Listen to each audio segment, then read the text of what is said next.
अस्सलाम वालेकुम, मैं तहरीम इकबाल आज आप लोगों के साथ फिर हाजिर हूँ क्लास 9 बायोलॉजी का लेक्चर नंबर 4 के साथ। और आज के हमारे जो लेक्चर का टॉपिक है वो है कुरान एंड बायोलॉजी, जिसमें हम ये देखेंगे कि किस तरह कुरान में अल्लाह ताला ने 1400 साल पहले इंसानों के बारे में और बायोलॉजी और डिफरेंट क्रिएचर्स के बारे में जो बातें अल्लाह ताला ने 1400 साल पहले बताई, आज वो साइंस पढ़ रही है और आज वो साइंस बता रही है, लेकिन अल्लाह ताला ने वो बातें हमें 1400 साल पहले कुरान पाक में बताई थी। हमारी बुक में कुछ आयात है जिनके तर्जुमे के साथ हैं। आज हम उनको समझेंगे और देखेंगे कि वो क्या बताई जा रही हैं उन आयत में बातें।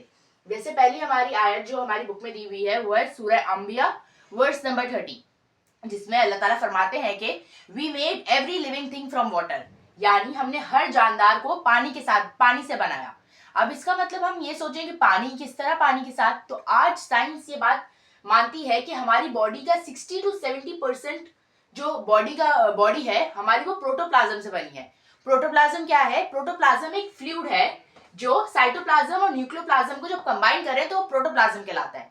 साइटोप्लाज्म जो हमारे सेल के अंदर फ्लूइड होता है उसको हम साइटोप्लाज्म कहते हैं, जो जेली लाइक सब्सटेंस होता है जिसके अंदर सारे ऑर्गेनील्स होते हैं।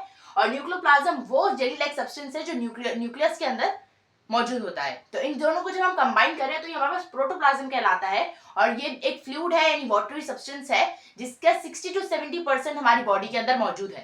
तो ये बात तो सच है, इसका मतलब कि हमारी बॉडी वाटर से बनी हुई है।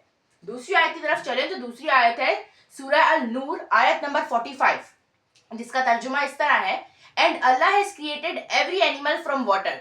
वही वाली बात आ गई कि पानी से बनाया गया है।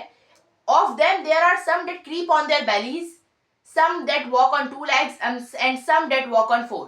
अब हम ये देखें कि हम आजकल देखते हैं कि कितने सारे ऑर्गेनिजम्स या जानदार हमें दिखते हैं, उनमें से कितने ऐसे हैं जो पेट के बल रेंगते हैं। पेट के बल रेंगने का मतलब जैसे सांप जिस तरह हरकत करता है, जिस तरह वो चलता है, वो पेट के बल रेंगना कहलाता है। तो सांप इसकी मिसाल हो गई कि वो ऑर्गेनिज्म जो क्रीप करता है बेली के ऊपर, यानी पेट की मदद से रेंगता है। और टू लेग्स की तो मिसाल इंसानों की है कि किस तरह इंसान दो पैरों पर चलता है या कैंगरू दो पैरों पर चलता है। ये वो ऑर्गेनिजम्स हैं जो दो पैरों पर चलते हैं। चार पैरों की बात करें तो गाय हो गई, बकरी हो गई, डॉग्स हो गए, ये सब हमारे वो ऑर्गेनिजम्स हैं जो चार पैरों पर चलते हैं। तो कुरान पाक में यही बात मेंशन थी 1400 साल पहले। और आगे तर्जुमा है Allah creates what he will लो, यानी अल्लाह वो बनाता है जो वो चाहता है। Allah is able to do all the things, यानी अल्लाह जो चाहता है वो करता है। और अब अगर हम अगली आयत की तरफ बढ़े तो वो है सूरह अल राद आयत नंबर 4। अब इसमें हमारे पास ये बयान किया जा रहा है कि and in the earth are neighboring tracts, यानी अर्थ में नेबरिंग ट्रैक्स हैं। अब नेबरिंग ट्रैक्स क्या होता है? वो जो रास्ते जो इर्द गिर्द करीब होते हैं उनको हम नेबरिंग ट्रैक्स कहते हैं।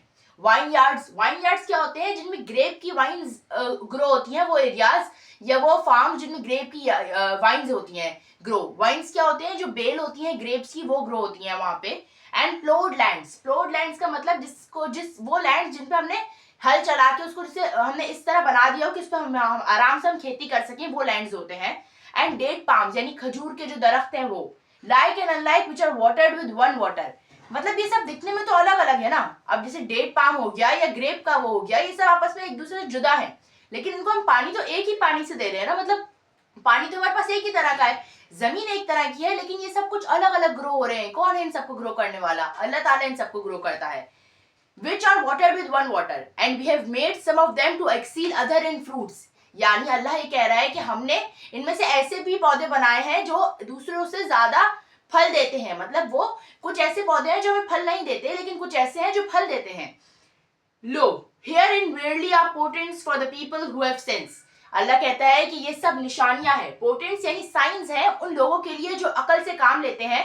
ये सब निशानियां उन लोगों के लिए हैं। तो इससे हमें ये पता चलता है कि कुरान पाक में कि कितने साल पहले इन सब बातों का जिक्र था जो आज साइंस प्रूफ कर रही है। मैं आप लोगों से इजाजत चाहती हूँ, मिलती हूँ अगले वीडियो में अगले लेक्चर के साथ। अल्लाह हाफिज।